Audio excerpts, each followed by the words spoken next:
జనసేన ఈ మధ్యనే జాయినింగ్ కమిటీని ఒకదానిని ఏర్పాటు చేసింది. నిజానికి ఇలాంటి కమిటీ ఒకటి ఉండాలని కూడా ఎవరికి తోచని నేపథ్యంలో జనసేన ఈ ప్రయోగం చేసింది. నిజానికి ఎవరి పార్టీ వారి ఇష్టం, ఏ రకమైన కమిటీలు అయినా వేసుకోవచ్చు. అందువల్ల జనసేన తమ పార్టీని సంస్థాగతంగా బాగా పటిష్టం చేసుకోవడానికి ఈ నిర్ణయం తీసుకుంది. మరి జాయినింగ్స్ కమిటీ పని ప్రారంభించిందా?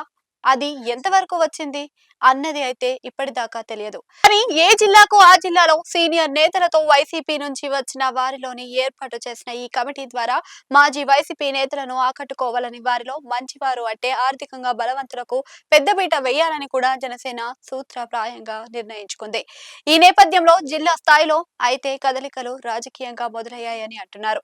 ఈ క్రమంలో వైసీపీని వీడి ఏ పార్టీలో చేరకుండా ఉంటున్న మాజీల సంగతి ఏమిటి అన్న చర్చ సాగుతుంది. అదే సమయంలో కూటమి పార్టీలలో చేరి అక్కడ తమకు తగిన ప్రాధాన్యత లేని వారు విషయం ఏమిటి అన్నది కూడా చర్చిస్తున్నారు.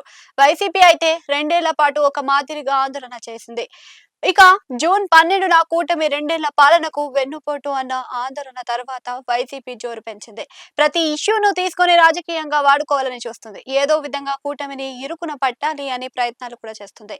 ఈ క్రమంలోనే వైసీపీ వైపు చూడాలని ఆలోచిస్తున్న వారిలో కూడా కదలికలు మొదలైంది అని అంటున్నారు. ఇక వైసీపీలో చేరేందుకు మాజీ నేతలు కొందరు చూస్తున్నారు అని ప్రచారం అయితే సాగుతుంది.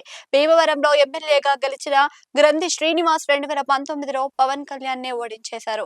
ఆయనకు మంత్రి పదవి ఇస్తారు అనుకుంటే దక్కలేదు. దాంతో ఆయన కొంత అసంతృప్తితో ఉన్నారు. 2024 ఎన్నికల తర్వాత తన వ్యాపారాల మీద కూడా ఒత్తిళ్లు ఉండడంతో వైసీపీకి దూరంగా జరిగారు.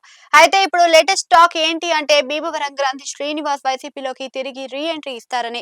దాని మీదనే ఇప్పుడు గోదావరి జిల్లాలలో ప్రచారం మొదలైంది. ఇక ఉత్తరాంధ్రలోని మాజీ మంత్రితో పాటు మరికొందరు వైసీపీ వైపు చూస్తున్నారు అని టాక్ నడుస్తుంది. అలాగే గుంటూరు జిల్లా, ఇక మరి కొన్ని జిల్లాలలో కూడా వైసీపీని వీడిన వారు, ఇతర పార్టీలలో చేరిన వారు కూడా ఇప్పుడు వైసీపీ వైపు రావాలని అనుకుంటున్నారు.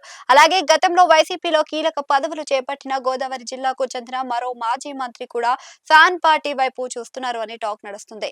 అయితే వీరి చేరికలకు వైసీపీ అధినాయకత్వం గ్రీన్ సిగ్నల్ ఇవ్వాల్సి ఉంటుందని అంటున్నారు. ఒకరినొకరు కాకుండా అందరికీ ఒకే విధంగా పచ్చ జెండా ఊపి తీసుకోవాలనా, లేక అందరినీ దూరం పెట్టాలా అన్నది కూడా వైసీపీ హైకమాండ్ ఇంకా డెసిషన్ తీసుకోవాల్సి ఉంది అని అంటున్నారు. ఈ నేపథ్యంలో వైసీపీ కూడా తమ పార్టీలో రీజాయినింగ్స్ కి మాజీ వైసీపీ నేతల కోసం ఒక కమిటీని ఏర్పాటు చేస్తుందా అన్న చర్చ అయితే సాగుతుంది. వైసీపీ వైపు ఎంతమంది చూస్తున్నారా, అలా వచ్చేవారు మళ్ళీ హ్యాపీగా పార్టీలో కొనసాగుతారా లేదా, యాక్టివ్ గా వారు పాల్గొంటారా లేదా అన్నది పార్టీ కనుక కమిటీ ఏర్పాటు చేస్తే పరిశీలిస్తుందని అంటున్నారు. అలాగే మాజీలు వస్తే కనుక ప్రస్తుతం ఉన్నవారు ఏ విధంగా రియాక్ట్ అవుతారు, ఇలా మళ్ళీ తిరిగి వచ్చే వారితో పార్టీకి ఏమైనా లాభం ఉంటుందా లేదా అన్నది కూడా వైసీపీ ఆలోచిస్తుంది.